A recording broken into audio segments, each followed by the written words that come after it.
Tonight, we dig into the viewer mail to hear what all of you have to say about me, the good, the bad, and the ugly. Like Michael from Kissimmee, Florida. Dan, you are full of junk. You think the cops are so outstanding. Basically, I think you are full of it. And this from Spurge of Hillsborough, New Jersey.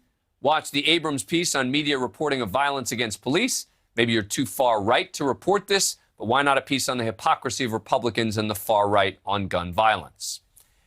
And then there's Jeffrey of Tallahassee, Florida, who says, as a retired police officer from South Florida, I appreciate your take on the current state of our country. My wife and I enjoy watching you every night. Well, thank you, Jeffrey.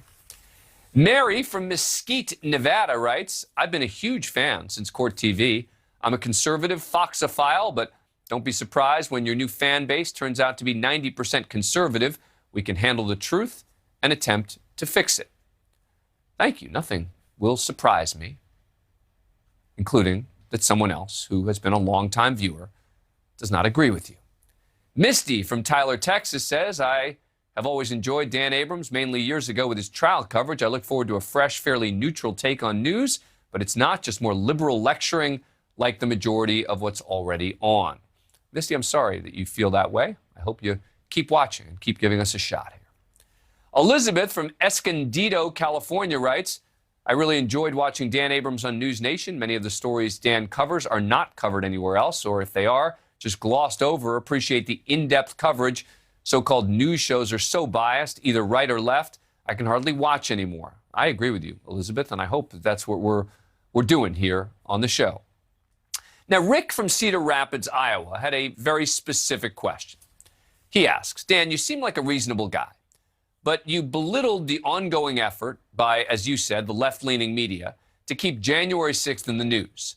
I've also considered myself to have more of a conservative bent, but the one sacred thing a president must do is to guarantee the peaceful transfer of power. A sitting president ginned up and directed an angry mob to march to the Capitol with their grievances. He egged on the crowd, talking about fighting like hell to overcome a rigged election.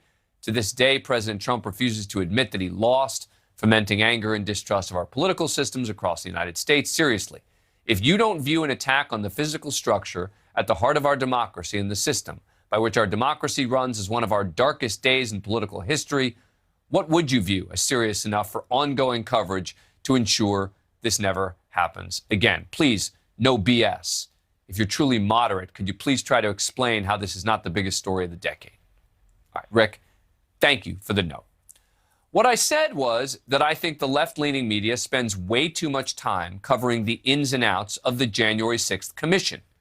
Every subpoena, what time they're testifying, etc. And I think it has become political for them in their coverage. Now, I also think that January 6th was an abomination and a real threat. And we should be focusing on the future, including how to prevent it from happening again. But that doesn't mean that we need to cover every piece of news about the January 6th Commission as if it is major breaking news. I just don't see it that way. These next two emails are on a segment I did on Baltimore's top prosecutor, Marilyn Mosby, fighting a federal indictment by claiming she's being targeted because she was so effective at fighting for racial justice. A federal judge ruled against her effort to dismiss the case and her claims of bias. And I mocked her claims that she's being targeted because of her efforts to fight for racial justice. Daniel from Longmeadow, Massachusetts, wrote in, talking about an indicted prosecutor complaining about racial bias would have much more impact if you weren't so white. Sure, you can have an opinion too, but you really ought to tone it down. Perhaps I need to go back to CNN. Look, if you believe that I should tone down my opinion that a claim of racism without any evidence is problematic, then CNN probably is a better place for you. Fred from Parkland, Florida says, quote, just saw your piece on the DA on trial or suggest she's being prosecuted because she's a civil rights activist or something like that. The reason for this absurd defense is simple.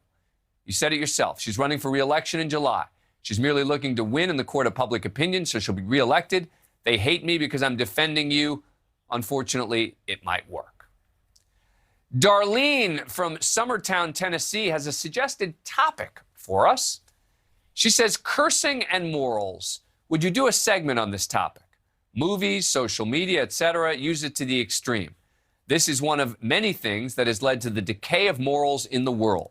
Seems to be no limit on how low some will go. I've said curse words, but I'm not proud of it. How can morals, etc., be raised? It doesn't seem like the world is happier going in this direction of moral and ethical erosion. Darlene, great note. If you want to come on the show to discuss it, we would love to have you, and we will be in touch to invite you on the show to discuss it. I think it is important. Susan from Green Bay, Wisconsin writes, "Thank you, Dan Abrams. I love your show. Why was this not done sooner? Finally, a news show host that tells it like it is. Thank you, Dan. You rock." From an old white lady grandma. Susan. Thank you, Susan. Thank you for watching. Click the red subscribe button below so you can get more of News Nation's fact-driven, unbiased coverage.